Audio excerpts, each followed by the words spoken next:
Unité. Bonjour à nouveau. Merci d'être ici avec moi une fois de plus. J'espère que vous allez très bien aujourd'hui, c'est Marie. Bienvenue sur ma chaîne. Ces informations peuvent être considérées comme de la science-fiction ou comme le spectateur le voit le mieux, et je les publie uniquement à des fins de divertissement. Cependant, je prends mes informations très au sérieux, et pour ceux qui ont des yeux pour voir. J'écris ceci le matin du 27 octobre 2024. De mon point de vue, il n'y a pas de densité, de dimension, de ligne temporelle, de réalité alternative, d'univers parallèle, de multivers, de royaumes existentiels, de plans existentiels, de mondes astraux ou de royaumes matériels. Il n'y a ni début ni fin à l'univers, pas de création, pas de temps en tant que facteur ou entité indépendante, etc. Et il n'y a pas d'univers non plus, mais j'avais besoin d'utiliser un mot. Ce ne sont que des constructions d'un esprit qui cherche à classer et à disséquer tout en des parties plus petites, plus digestes, plus compréhensibles. Toutes les classifications mentionnées ci-dessus ne sont rien d'autre qu'un reflet de la conscience qui les a pensées. Ce qui les définit, leurs caractéristiques et limites, et les différences entre l'un et l'autre sont purement arbitraires, et basées sur toutes sortes de justifications arbitraires et d'arguments logiques, qui sont également le reflet de celui qui les pense et les utilise, et de la compétence limitée de leur esprit. Comme on pouvait s'y attendre, l'une des justifications les plus utilisées, qui est également utilisée comme une arme pour imposer les idées, et donc les intérêts de ceux qui la détiennent, est la science. Elle est utilisée davantage pour discréditer les façons de penser alternatives et d'approcher la compréhension de la réalité d'un autre point de vue non scientifique. Un exemple en serait les émotions, qui sont immédiatement discréditées et considérées comme si elles n'avaient pas de sagesse et de logique propre. Les émotions ne sont pas aussi arbitraires qu'on veut le faire croire aux gens, car elles obéissent également à un schéma élaboré avec une logique complexe, ce qui signifie qu'elles détiennent leur propre sagesse, mais obéissent aux schémas de pensée et d'énergie qui sont complètement ignorés et rabaissés par ceux qui transforment la science en une autre religion dogmatique. Peut-être est-ce la preuve que les créatures qui contrôlent finalement la Terre sont sans émotion, et donc pas des humains lyriens. Chaque créature avec une âme, et chaque âme sans une créature, interprétera sa réalité uniquement à travers le prisme de sa propre compréhension et de son niveau de conscience. Elle inclura toutes les subdivisions et définitions des différentes parties illusoires de l'existence, également dans une tentative de décrire et donc de comprendre la réalité externe qu'elle vit, sans se rendre compte qu'elle ne fait que s'expérimenter elle-même dans le processus. Et même une telle âme, et chaque autre également, est définie et créée avec un ensemble arbitraire de limites et de frontières, qui les distingue et les sépare d'une autre, et du reste de l'existence, de tout ce qui existe, même si c'est aussi une autre création de l'esprit.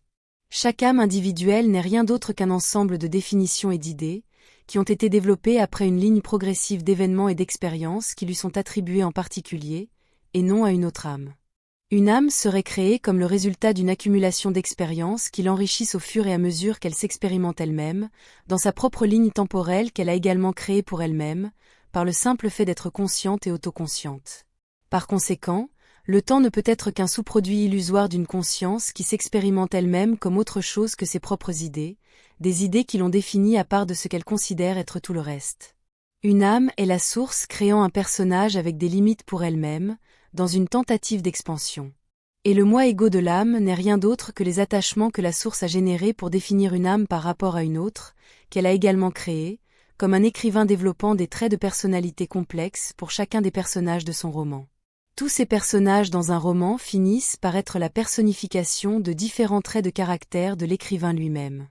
Vous pouvez voir l'inconscient le plus profond et le plus complexe de l'écrivain se refléter sur chacun des personnages du roman, parce qu'au fur et à mesure qu'il ou elle a créé et défini comment chacun d'entre eux devrait être, tous les personnages du roman sont l'écrivain.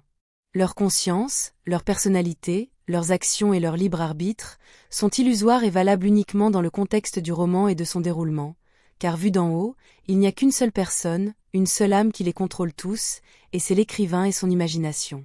De la même manière, toutes les âmes ne sont rien d'autre que les personnages de la source elle-même, et ils sont maintenus ensemble par ses idées et les attachements qu'elle a développés à chaque personnage, qui ne sont qu'un reflet de ses propres attributs. Vous pouvez alors voir que toutes les définitions créées pour comprendre la réalité plus grande, telles que les densités, les dimensions, les royaumes existentiels, les lignes temporelles, et ainsi de suite, ne sont que des tentatives d'une âme de se comprendre elle-même dans les paramètres limités et le niveau de conscience qu'elle détient. Et comme sa conscience est limitée, elle ne peut se décrire qu'à l'intérieur de ses limites, et toute tentative de décrire son monde extérieur illusoire ne peut être valable que pour cette âme, ou pour ceux qui sont à son même niveau de conscience, mais pas nécessairement pour les autres. Ces âmes partageant les mêmes idées décident seulement quoi et comment, leur réalité doit être définie en raison de leurs accords de perception, et finissent par se valider mutuellement en pensant que leur idée de la réalité est la bonne, et en leur donnant un certain pouvoir, elles imposeront ce point de vue aux autres qui pourraient avoir une capacité de perception différente, et donc interpréter la réalité différemment. Encore une fois, la réalité et la vérité ne sont imposées que par ceux qui détiennent le plus de pouvoir. Toutes les densités, dimensions, royaumes existentiels, réalités alternatives, lignes temporelles, et ainsi de suite, ne sont que des définitions créées par ceux qui ont eu assez de pouvoir pour les établir comme vérité, mais ne peuvent être valables que du point de vue limité de ceux qui les ont créées et définies.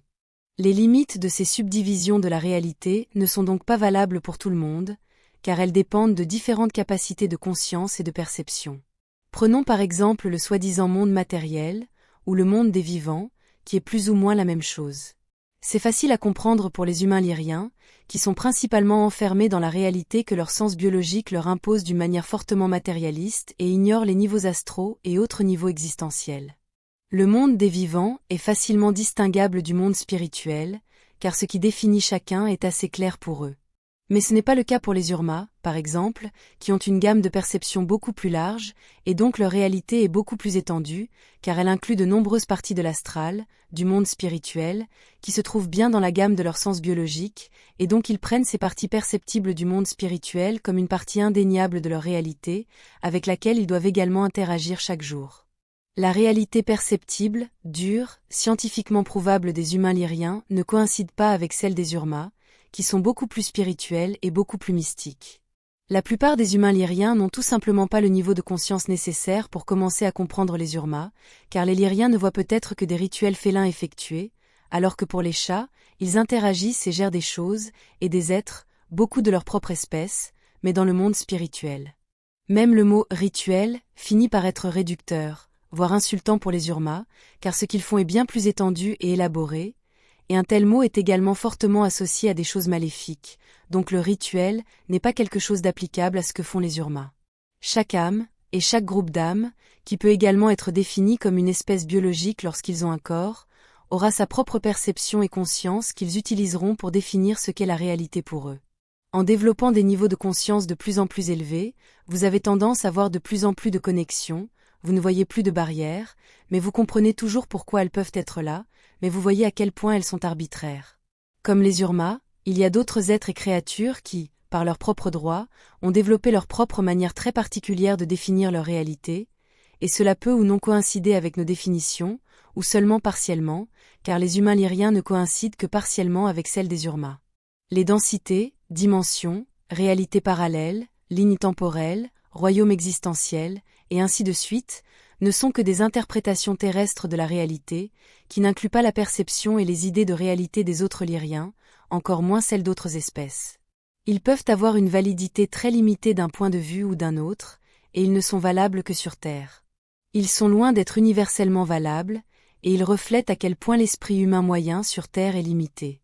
Un exemple en est leur incapacité à comprendre et à accepter des concepts comme l'absence de temps, de quelque chose n'ayant ni commencement ni fin, et ainsi de suite. De mon point de vue, il ne peut y avoir rien d'autre que l'unité totale de la source. Tout est connecté comme une masse unique, où ce qui définit une chose d'une autre ne sont que des idées, qui ne sont pas toujours valides. Il n'y a que l'unité, même si ce mot n'est pas non plus suffisant, car pour comprendre le concept d'unité, vous devez garder à l'esprit l'opposé, donc nous pensons toujours en termes de dualité, de quelque chose étant différent de quelque chose d'autre. La source elle-même est au-dessus de l'unité, aussi incompréhensible que cela puisse être pour nous tous. C'est tout pour aujourd'hui, comme toujours. Merci d'avoir regardé ma vidéo, et d'avoir liké, partagé, et de vous être abonné pour davantage, cela aide beaucoup à faire grandir cette chaîne. Et j'espère vous voir ici la prochaine fois. Avec beaucoup d'amour et d'appréciation, votre amie, Marie Soie.